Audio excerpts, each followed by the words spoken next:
In today's video, we're going to be discussing parent, adult, child, and sibling reconciliation from estrangement. Hi, I'm Marie Morin. I'm a therapist and a wellness coach. Let's get started. The pain of estrangement from a parent, child, or sibling is a profound and challenging experience, one that leaves emotional scars and fractured families. However, the human spirit is resilient, and the desire for reconciliation often lingers in the hearts of those who have been estranged. In this video, we're going to explore the delicate journey of rebuilding bridges between parents and children and among siblings after a period of estrangement. First thing you're going to do is acknowledge the pain. Recognize the emotional toll of estrangement. It is a state of grief. You want to acknowledge the pain as the first step towards healing. You cannot bury it because it just will fester and it will come out in other ways. So you have to acknowledge it. Whether you're a parent yearning for reconnection with your adult child or a sibling hoping to mend ties, acknowledging emotions sets the stage for the journey ahead. You want to reflect on the past, reflecting on the past and circumstances that led to the estrangement. Not so much so you can get the other person to align with your version, but more or less to find out what ways you participated in the estrangement. In the book by Dr. Carl Pilmer, Fault Lines, he speaks about the necessity to not require your loved one to acknowledge your version of what happened. This is extremely important. Gaining clarity and insight into the relationship dynamics is an essential step in the healing process.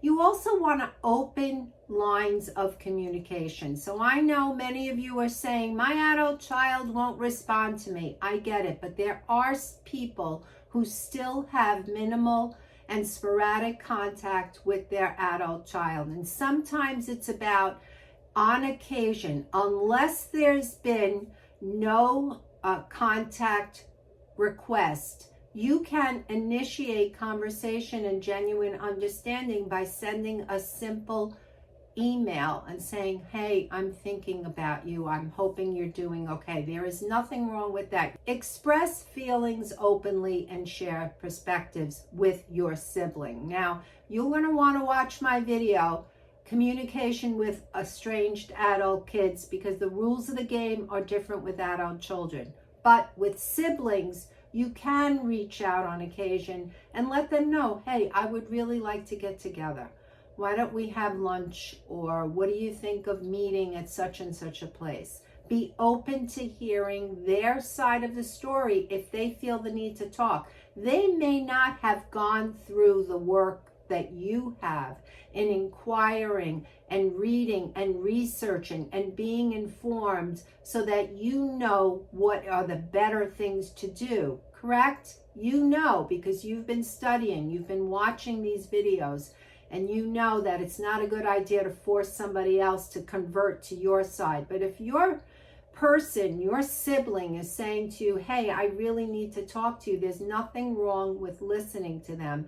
They may need to ventilate, and as long as they're not being abusive, there is nothing wrong with validating what they said and hearing, so that you can bring things to a place where there's open communication. Seek professional guidance is another thing that you could do. Now, let's be real here. Everything that I'm speaking about is tricky. On occasion, as we've talked about a number of times, things can get really messy.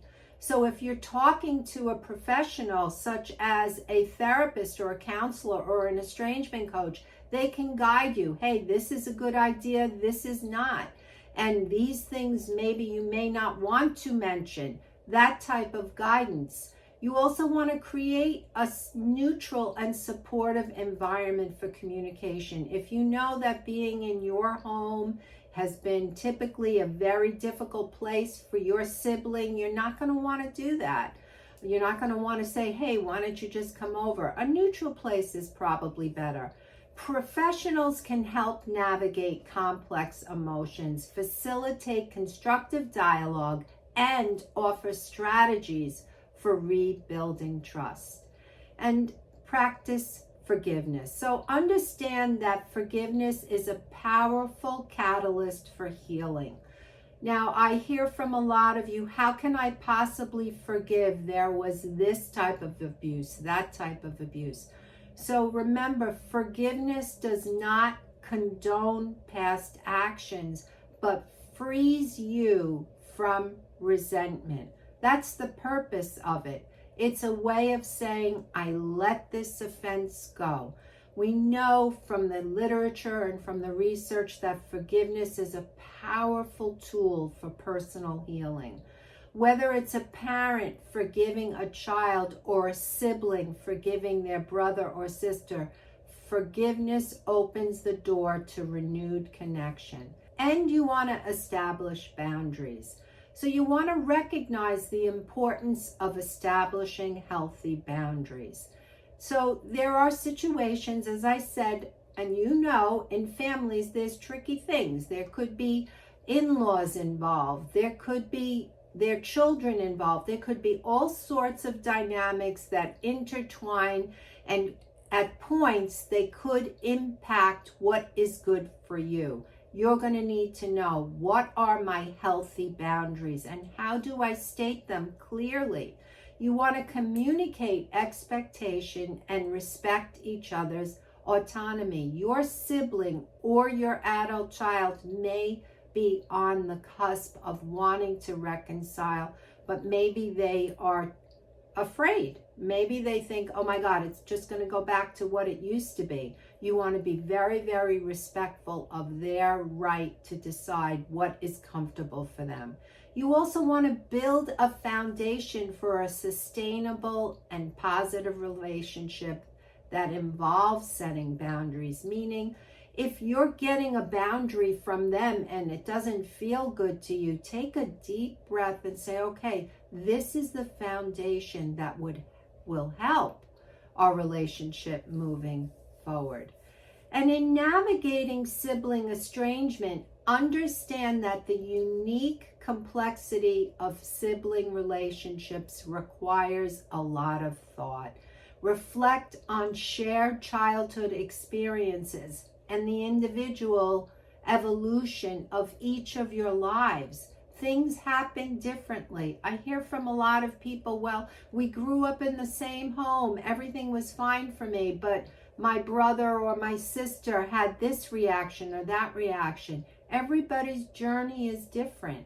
Acknowledge the impact of sibling dynamics on the estrangement and work towards understanding each other's perspectives. You work towards understanding the perspective personally, but you don't expect the other person to have to tell you yes. Acknowledge the impact of sibling dynamics on the estrangement and work towards understanding the other's perspective. What does this mean? This doesn't mean that you want them to align with your version of what happened. You want to understand theirs. This will foster more connection and a deeper relationship between you. You want to watch my video, How to Deal with Estranged Family Members When Siblings and Parents Are Estranged. There are times when it is not recommended that people try and reconcile. For example, when there's been and continues to be abuse in a relationship and the person that has done the abusing continues to be abusive. So please be very aware that it is never okay to be abused, and no one is suggesting in this video or my other videos that one should reconcile no matter what. And another thing you could do is build new memories. So focus on creating new and positive memories, post-reconciliation. This means that just do something different together. It could be anything. It could be going to parks together, going on hikes. Building new memories helps overwrite past pain and reinforces the idea that relationships can evolve positively. You also want to remember your patience and persistence. Relationships are tough even when there hasn't been a rift, but recognize that reconciliation is a journey that requires patience. Healing and rebuilding trust takes time. Be patient with yourself and others. You also want to celebrate success stories. So seek inspiration from other success stories. The book I recommended earlier, Fault Line, has lovely stories of people that were able to reconcile. Many families have overcome estrangement, demonstrating that relationships can be rebuilt. Engage with books. Remember, stay informed. Keep watching videos, watch documentaries, or join support communities that share positive narratives of reconciliation. Reconciliation from parent, child, and sibling estrangement is a profound and transformative journey. It requires courage, vulnerability, and a commitment to healing. By acknowledging the pain, reflecting on the past, opening lines of communication, seeking professional guidance, practicing forgiveness, establishing boundaries, building new memories, and embracing patience and persistence, individuals and families can embark on a path towards rebuilding bridges and fostering meaningful connections. Remember, every step taken towards reconciliation is a step towards healing and renewed hope for a brighter future together. If you've experienced estrangement or reconciliation, share your journey in the comments below. Subscribe for more content on personal growth and relationships. And thank you for joining us as we explore this topic of rebuilding bridges after estrangement.